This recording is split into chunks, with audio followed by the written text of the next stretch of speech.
Even though our wingspan is less than 10 centimeters, even though our journey requires the relay of over 400 generations, we still set out, guided by blood, carried by wings, braving storms and rain just to reach the fir forest where our kind has thrived for generations, to complete the sacred circle of life. I am the monarch butterfly.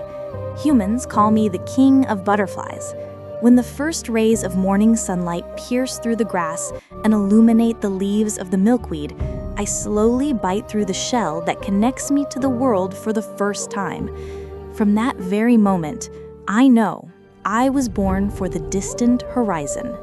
I emerge in the north, on a crisp morning when autumn has just begun. The air is cool but not yet cold. The milkweed leaves are still green and alive. I gently unfold my wings, marked with black and orange, leaving behind the most vivid symbol of my brief existence. My life is inseparable from the milkweed. This plant is full of toxins, powerful enough to stop the heart of any predator. That's why, during my larval stage, it's my only food. From the moment I hatch to the time I spin my cocoon to my final transformation into flight, every step depends on the milkweed. But when the maple leaves in North America begin to turn red, the milkweed withers and dies, and with it, my food disappears. At that moment, a signal deep within my genes awakens. The call of blood guides us southward. I am a fourth-generation monarch. I live far longer than my ancestors. But this gift of time was not for rest. It was given so I could shoulder the final leg of our tribe's great migration. My parents were merely relay runners in this race, but I must complete the final stretch to close the loop of life. The bitter winter of North America is something we cannot survive, so we fly south, chasing the fading scent of the milkweed, heading toward the same cold mountain forests where our ancestors once began their journey northward.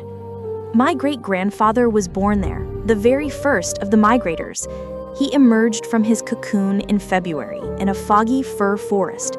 The cold triggered the surge in his blood, and along with millions of others, he set off for North America. They flew over the cracked plains of Texas, dove across the veins of the Mississippi River, and after 2 months, they reached Canada. There, on the open prairies, he mated and quietly passed away. His offspring, my grandfather, never saw the southern mountains, nor heard the roar of the Mississippi. He belonged to the second migratory generation, living only a month, born solely to reproduce. He emerged during the peak of milkweed's bloom. His entire life was scattered upon the leaves of that plant. My father belonged to the third migratory generation. He lived a little longer. His task was to continue the journey north. He flew over the Great Lakes, and in a pasture in Pennsylvania, he met my mother. After mating, my mother continued north alone and laid me, her egg, in the northern woods of Canada. I've never seen them, but I know their skies live in the patterns on my wings. They say butterflies cannot cross the ocean, but we insist on measuring the earth with our wings. We do not stop for headwinds. We do not fear sacrifice. This is a 5,000-kilometer journey, and I carry the torch of 1,000 lives. In the 60 days of flight, a third of us will be blown down by storms. Many will freeze, their blood turn solid. Wings that fall on the Texas plains will become the soil that nurtures next year's milkweed. When at last the cold mountain forest appears, our wings are tattered like dry leaves, but we still fly. We rest in layers, clinging to branches, becoming a golden tide that ripples through the forest. Every pine needle carries our presence. Every gust of wind is a whisper of our souls. When temperatures drop to 4 degrees Celsius, I curl my wings, holding on to the bark with the last of my strength. I enter a deep stillness with the approaching frost. In this state, our hearts beat only 3 times per minute. We walk the tightrope between life and death. Torrential rains will bury tens of thousands of us in the mud. Many dreams will wash away before waking, and those who freeze will die mid-flight, still in perfect formation. It is a cruel beauty, a quiet faith. But spring will come. Its warmth will pierce through the fog of the fir forest, and as the first sunlight touches us, the entire valley will tremble.